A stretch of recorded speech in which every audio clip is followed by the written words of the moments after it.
Hindi ko ma-imagine na isang dating gubat, ngayon meron ng ganito.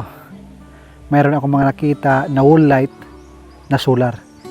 Ilalagay ko dyan sa harapan para maganda paggabi, mga kaparmers. So ngayon, kasama ko si Mrs. Nandoon sa loob, merong kausap na customer about sa aming flower shop. Sabi ko sa kanya para ma-relax ka at malayo muna dito sa maraming tao doon sa bahay, marami kasing mga dumadaan, maraming motor dumadaan. Punta tayo dito sa farm. Punta tayo sa ating mga alaga, mag-harvest tayo ng itlog, mga kaparmers. Dahil kahapon hindi nakapag-harvest ng itlog.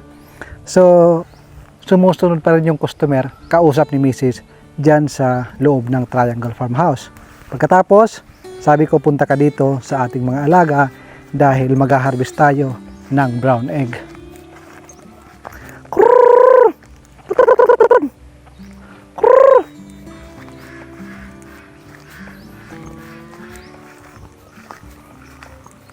Ang taba ng lupa natin dito, mga kaparmers.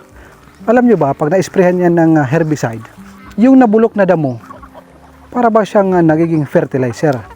Hindi ko lang alam kung masisira ba talaga yung lupa pag palagi nag-i-spray ng herbicide.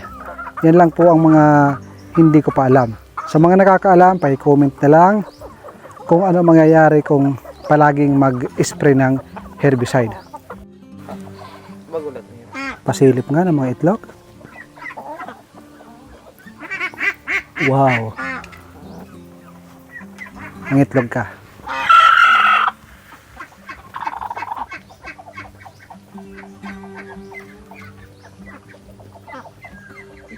Wow.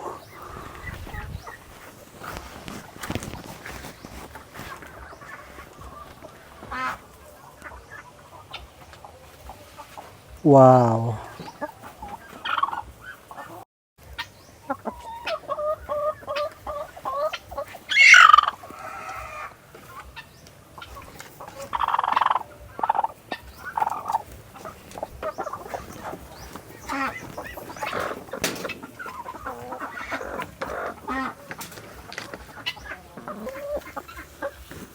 Tirahin mo nga.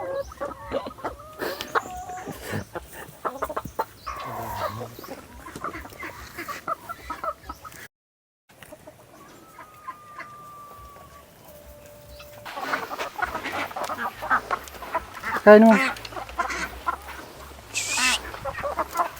Kain. Ayan, mga kaparmers.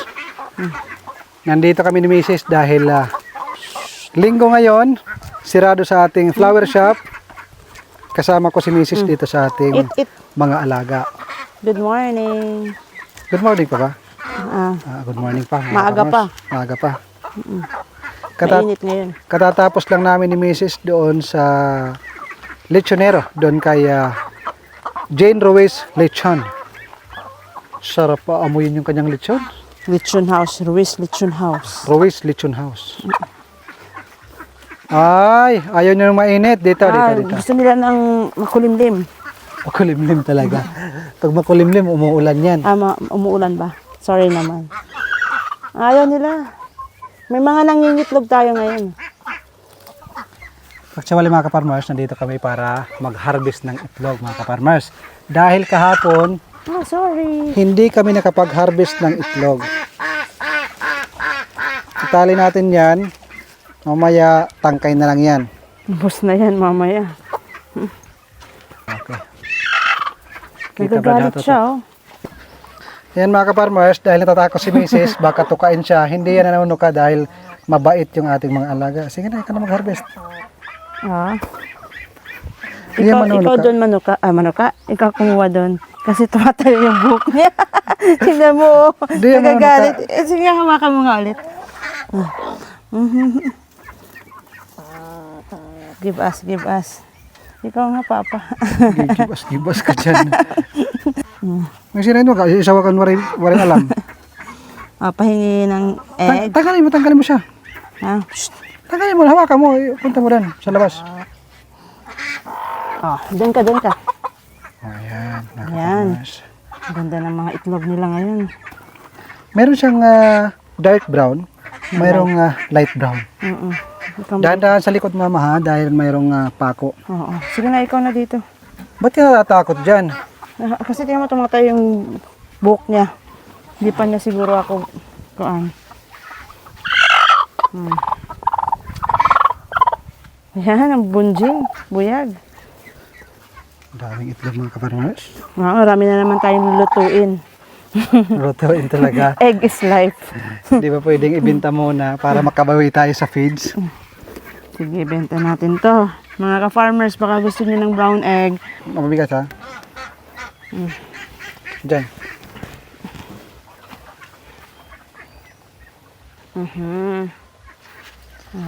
Di mo ka mabait yan. Yan, kunin natin ang kanilang mga itlog.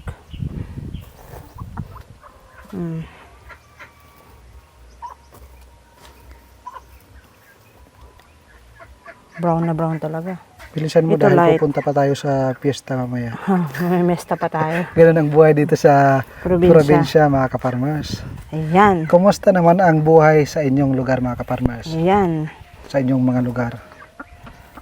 Daming egg ngayon. So ayan yung aming harvest mga kaparmers. Thank you, Lord, for the blessing. Ayan. It's a blessing. Ito yung ating mga alaga. Medyo naiinitan.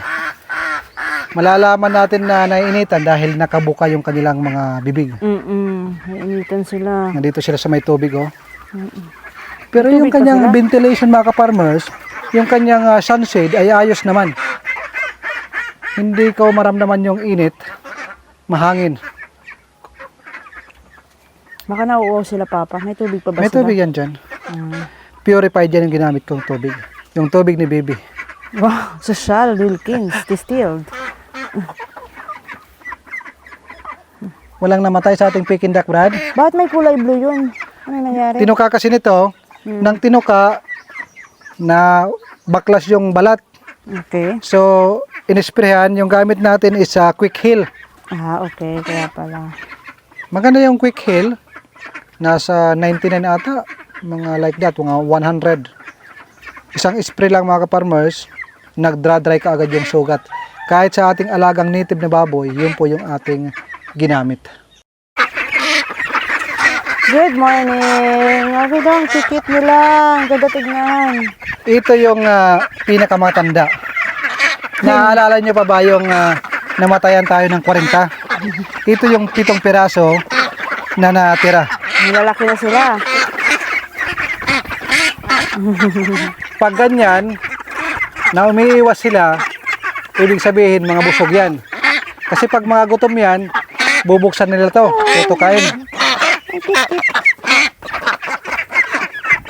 Umiiwas. Oh. Naghahanap sila ng pagkain. Kala nila may pagkain, na-scam kayo. Kasi pag gutom na gutom yan, lalapit yan, tutukain yan. Lalapit-lapit yan ha. Kasi ang kakala nila ay pagkain. Pagkain. Malalaki na mga kaparmas. Thank you, Lord. Gusto kong halihin. Kakagigil. Buyag-buyag ah. Oh. Kompleto na lang yung kanilang balahibo. Ayan. Pag matured na yung kanilang balahibo, ganito na. Wala na siyang parang cotton. Para na siyang anghel. Pero hindi sila makalipad ng mataas. Hindi katulad ng Muscovy duck na grabe. Lakas lumipad ng Muscovy Hindi duck. ba to mataas lumipad pa? Hindi. Ito yung sinasabi ko na hindi pa matured yung kanilang Balahibo. balahibo. Ayan. Ang kanilang balahibo is parang cotton. Ayan. Parang mayroong natatanggal na ganyan. Oh. Ayan. Tapos yung kanilang pakpak parang anghel. Ang liit pa. Parang baby angel. Ayan yung kanilang Si pakpak. baby Florine niya. Napaka-cute. Baby Ang laki ng katawan, kita nyo. Kung gaano kalaki yung katawan, ganong kaliit ang pakpak. Ganon lang yung pakpak. Oh. Ang ingay niya. Ang cute ng pakpak mga kaparmas. Ang cute. May iyak pa. Katawan mo daw siya. Yung kanyang boses is pang ano pa, ducklings. Maliliit pa. Yan. Nandito yung ating hospital. Ito yung hospital. Emergency area. Dito yung medication area. Pag nakita ko na mahina, transfer dito. Tapos pag malakas, balik na naman. Kasi pag iniwan natin doon, yung mga mahihina, apak-apakan hanggat mamatay. Kaya gumawa tayo ng ganito. Mayroon tayong Muscovidac na gustong bilhin. 12 piraso ng mga sisiw. Pero may kalakihan na, parang ganito na kalaki or mas maliit pa. Yung ating wild duck, yan, yung ating gamaw kung tawagin dito sa amin, or kulimaw, ayan, nanatiling buhay na buhay. Kaso, binugbog ng ating native na manok na mayroong sisiw, napasok. Kaya ngayon, nilagyan ng ilambre. Dinadahan-dahan tukain yung greens, dahon ng bilanghoy. Kaya mas mainam talaga, maliban sa commercial feeds, mayroon palaging organic na sinasabit sa kanilang kulungan. Araw-araw po yan mga kaparmers. Dahon ng papaya, madre de agua, at kung ano-ano na mga greens na pwede natin ibigay sa kanila para meron silang libangan. Parang tao din yan, naboboard pag walang libangan. Binabati ko ng magandang araw si Invert TV. Shout out po kaparmers from Ireland. Grabe na hindi ko na alam ang lugar na ito. Sa malamig to, malamig na. Ireland. Paano ba ang bagay? Ireland. Ireland. Ayan mga kaparmers. Ingat po sa iyo dyan. God bless. Shoutout din po kay Tedo Omega 8327. Ganda po ng inyong panimula, sir. Shoutout po. Ayan, magandang araw po sa inyo. Thank you sa panunood. Binabati ko ng napakagandang araw kay Sabino Santos. Shout out kaparmers from UAE. Wow, Ayan. umabot na tayo sa Middle East. Malapit lang tayo sa una. Nasa Qatar po ako. Ito pa, meron pa galing sa Middle East din. Shoutout kay Gilbert Hondolero. Shoutout daw po sir from Jeddah, KSA, from Ayan. Saudi. Shout out sa iyo kaparmers. Ingat sa iyo dyan. Ingat lagi. Palaging tatandaan, mag-ipon ng maraming pera. Dahil sa inyo, sa inyong mga comment, sa inyong pag-subscribe, mas lalo po kaming ginaganahan Yes. dito sa aming ini-improve, tinataguyod, sinisimulan na mini farming business. Kung tawagin po namin ito po yung for good business namin ni Mrs. Sa una, marami kaming basher. Hindi daw nangingitlog yung aming mga alaga. Pero ngayon, Sige kita nyo lang. naman, sa likod ng marami nagko-comment ng mga basher, Maraming masakit basher. man, pero marami din ang mga positive na nagko-comment. So maraming salamat sa inyo. Thank you so much. So, paano, mga God bless you kaparmers? sa lahat. Pupunasan muna namin ito, then mai-deliver, yung iba uulamin. Ang ingay ng ating mga bingala.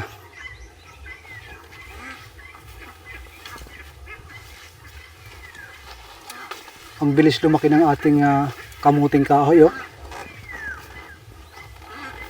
Meron pang mga bagong tanim doon, oh. Papaikutan natin to ng kamuting kahoy, mga kaparmers. Nandito maliliit pa. Nako, tinuka ng mga manok. Ito, oh. Ayan, oh. Yung tanim.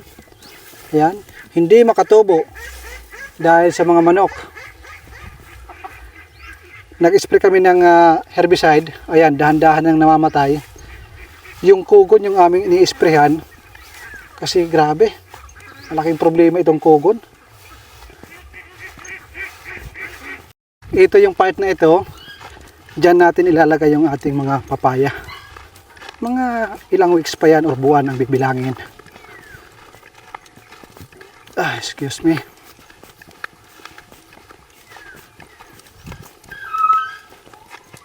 Ito ang ating pinaghalaman, kulang pa yan.